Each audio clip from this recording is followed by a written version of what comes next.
Buongiorno ragazzi e bentornati a Niconomics, il canale YouTube dell'economia. Continuiamo oggi la nostra serie di video sulla storia del pensiero economico andando a parlare di Jean-Baptiste Say, uno dei principali economisti classici francesi, noto soprattutto per la legge degli sbocchi, o legge di Say appunto, secondo la quale è l'offerta di un bene a determinare la domanda per il bene stesso. Per chi si fosse perso i video precedenti di questa serie, in particolare i due video relativi ad Adam Smith e Thomas Robert Malthus, vi lascio i link qui sotto in descrizione e nelle schede qui in alto. Prima di iniziare vi ricordo di iscrivervi al canale e di attivare le notifiche per rimanere sempre aggiornati sui nuovi video che verranno pubblicati. Inoltre vi invito a visitare le nostre pagine social per rimanere sempre aggiornati sulle attività del canale. Bene, direi di non perdere altro tempo e di andare ad iniziare.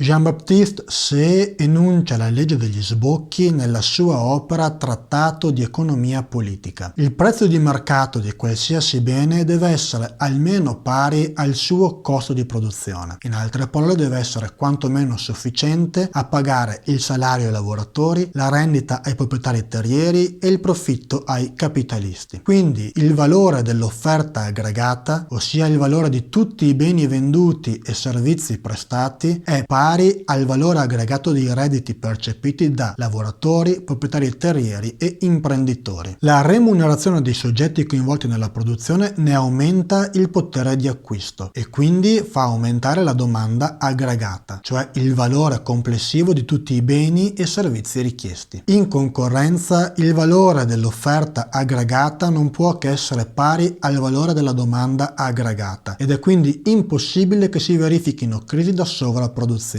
Infatti, se un certo bene viene prodotto in quantità superiore rispetto alla quantità richiesta dal mercato, il suo prezzo di mercato diminuirà, divenendo più competitivo e attirando nuovi acquirenti. Secondo questo meccanismo, quindi, è l'offerta di un bene a creare la domanda per il bene medesimo. Ma cosa succede se le persone destinano una parte del loro reddito al risparmio? Secondo Say, per non mantenere il denaro inerte, le persone investono i risparmi in attività produttive e quindi nell'acquisto di beni e servizi necessari alla produzione. Dunque, poiché anche il risparmio viene investito, il valore dell'offerta aggregata continua ad essere uguale al valore della domanda aggregata. Bene ragazzi, spero che questo video su Jean-Baptiste Say e la legge degli sbocchi vi sia piaciuto e vi sia stato utile. Fatemelo sapere con un bel like a questo video e nei commenti qui sotto. Vi ricordo nuovamente di iscrivervi al canale e di attivare le notifiche, nonché di visitare le nostre pagine social per rimanere sempre aggiornati sui nuovi video che verranno pubblicati. Vi lascio ricordandovi che l'economia è una cosa troppo seria per essere lasciata agli economisti ed è per questo che ne parliamo noi qui a Niconomics.